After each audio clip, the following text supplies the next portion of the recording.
Welcome to ILTV's Israel Daily. I'm Aaron Porras, and coming up in today's newscast, one Israeli civilian murdered and at least 3 more injured in a deadly terror attack near Hebron Saturday night. Meantime, campaigns heating up with just 2 days remaining ahead of the elections. And finally, the saltiest art you'll ever see, the Israeli Museum opening an exhibit some 20 years in the making.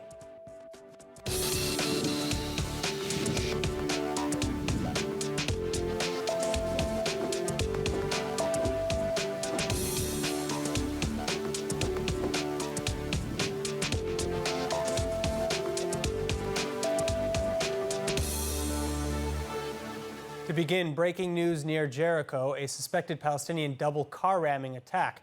The suspected terrorist driving his car first into a bus stop, injuring 2 Israelis, and then continuing into another area, injuring 2 more victims. This before the suspect was fatally shot and neutralized. Meantime, a terrorist gunman opening fire near Kiryat Arba Saturday night, killing an Israeli man and wounding at least 3 others before he was killed by security forces. The Israeli victim has since been identified as Ronen Hanania, who will be laid to rest today. More on this report from Steve Leibowitz. The Palestinian terrorist opened fire suddenly near an Arab-owned store located between the city of Hebron and the Jewish suburb of Kiryat Arba. The initial shots were fired at 50-year-old Ronen Hanania, who had been shopping together with his son at a local grocery store. A medic arriving at the scene was shot and wounded by the gunman. A security official then rammed the attacker with his vehicle, who was then shot dead by an off-duty soldier. Hanania died in hospital. The medic remains in serious condition. 2 others, including a local Palestinian passerby, are in good condition. The shooting occurred near the neighborhood known as Givat HaAvot. The attacker was identified as Mohammed Kamal al-Jabari, a member of the Hamas terror group. His brother had been serving a life in prison before being freed and deported to the Gaza Strip in the Gilad Shalit prisoner swap deal in 2011. Following the attack, Defense Minister Benny Gantz held a snap assessment with military chief Aviv Kochavi and the head of the Shin Bet security agency, Ronen Bar. Prime Minister Yair Lapid and Defense Minister Gantz vowed to take strong action against any others found to be involved in the shooting. Lapid said he was praying for the wounded in the shooting and hailed Israeli forces who neutralized the assailant. In recent months, Palestinian gunmen have repeatedly targeted military posts and troops operating in Judea and Samaria. An anti-terror offensive has netted more than 2,000 arrests in nearly nightly raids. It has also left over 125 Palestinians dead, many of them, but not all, while carrying out attacks or during clashes with security forces.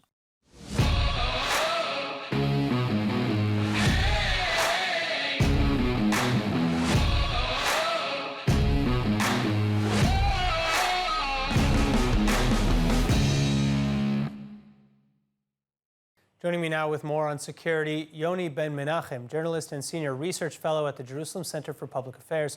Yoni, thank you so much for being with us. Now let's start with Hebron, which by some accounts is a hotbed for Hamas terrorists and Hamas supporters. How is Israel dealing with this threat?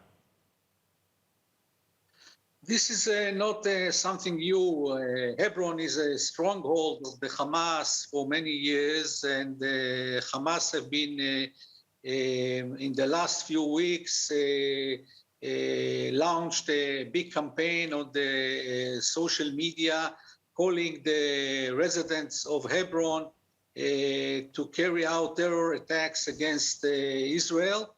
They are trying to inflame the West Bank, not only Jenin and Nablus. They want the armed intifada to spread all over the West Bank.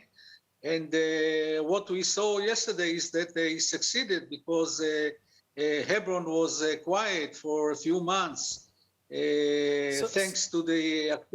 Well, so that's kind of what I wanted to ask you is, do you think that these attacks coming from Hebron has anything to do with the timing of the Israeli elections, or is it more because they're losing face to new groups like the Lion's Den in Nablus?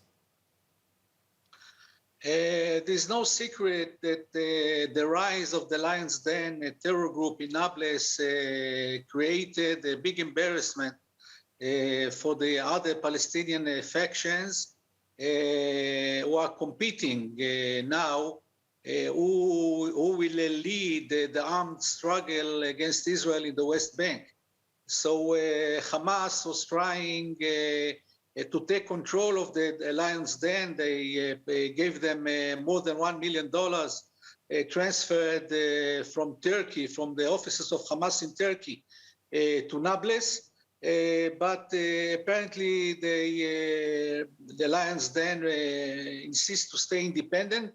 And Hamas was trying to take out terror attacks by original groups of the movement, of the military wing, but the Shin Bet, the Israeli Shin Bet, had success in the last few weeks. They arrested a couple of terror cell of Hamas that were planning to carry out terror attacks in the West Bank. They were operated from Gaza Strip, but they didn't succeed.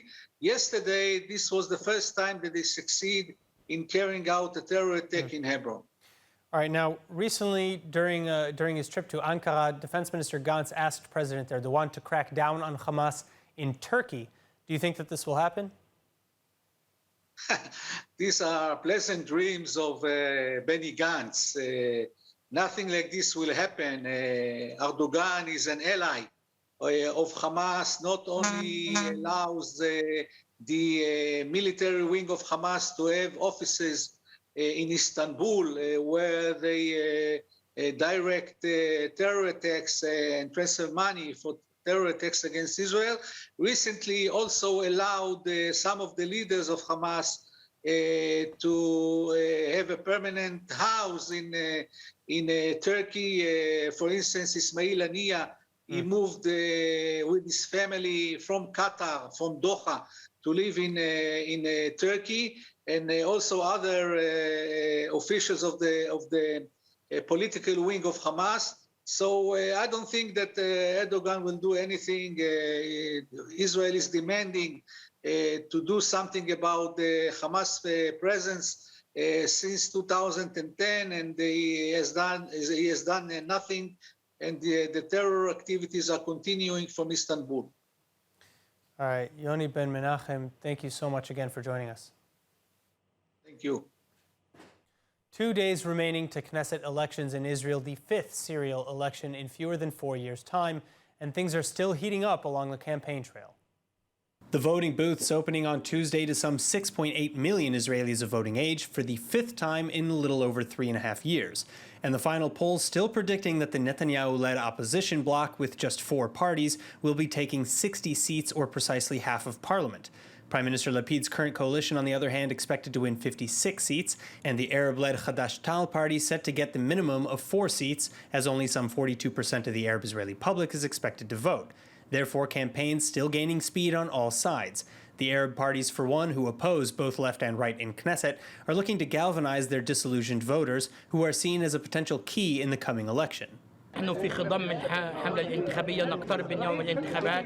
المهمة الأولى رفع نسبة التصويت وإقناع الجمهور العربي بالخروج أكبر عدد ممكن، أولا لسببين: تمثيل عربي أقوى، وتحديدا الجبهة والعربية للتغيير واو ميم، وصد اليمين، لأنه إذا بقيت نسبة التصويت متدنية احتمال أنه نتنياهو وبن غفير يصلوا إلى سدة الحكم هو أعلى.